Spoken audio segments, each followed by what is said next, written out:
Welcome back to episode number 8 of The Real Deal's The Blueprint, where we're talking about marketing. Now, let's go over marketing. So you go to the marketing company, they help you with the layouts, they help you with the design, they mark up the floor plans for the most efficiency. Most people are not developers, most people are not contractors. They don't look at two-dimensional images on plans and understand that that is a three-dimensional space. How about the bank? How about the investor? What's the number one thing a bank looks at beyond the credibility of the developer, the capitalization to get it done? They look at market comps. So let's slow down for a second and talk about that. You go to a bank, they're looking at your deal, and all they look at is market comparable information to decide on the underwriting, in addition to the person, in addition to what the total equity and capital, in addition to their credibility. They're looking at market comps. That's it, whether they think that this project is a feasible project or not. It's a very interesting paradigm. There isn't a lot of information and data that they go off of to decide yay or nay on a project. So we get the broker, boom.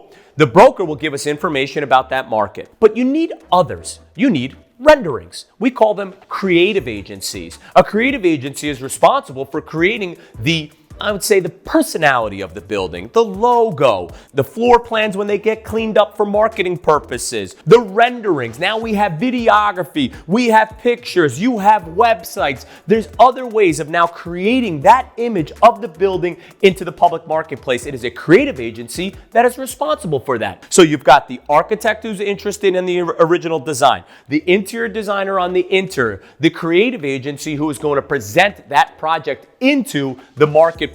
You also have then the broker and the sales team who actually has to sell that product with their input. And this could be millions of dollars, by the way. And if people aren't walking through, then it was a failure. That is your key performance indicator at the end of the day, is how big of a marketplace you've created. The old wave takes a long time, spending a lot of money. We don't know if what we're actually creating actually works and will be a good key performance indicator. We are relying on a creative agency to be creative and understand the public marketplace. But guess what? None of the people that we discussed in this paradigm actually are. The final consumer. By the way, you spend this money, you get the offering plan approved. And what about, as I was stating earlier, you open the doors to the marketing and no one shows up? Happens all the time. You see it all the time in other companies. You know what they do? They pivot. Can we actually pivot in real estate? You've already spent all this money. You're saying to me you got to stop whatever that was and come up with a new campaign because you missed the marketplace? Or let's say things change. It needs to go from a condo to a rental. You have to change that marketing data and information. It doesn't work like that. It's like the Titanic moving. So let me give you a new paradigm. We've got so much camera and digital media out there that it's considered big data. Why aren't we harnessing that data up front instead of the creative agency coming up with one scheme?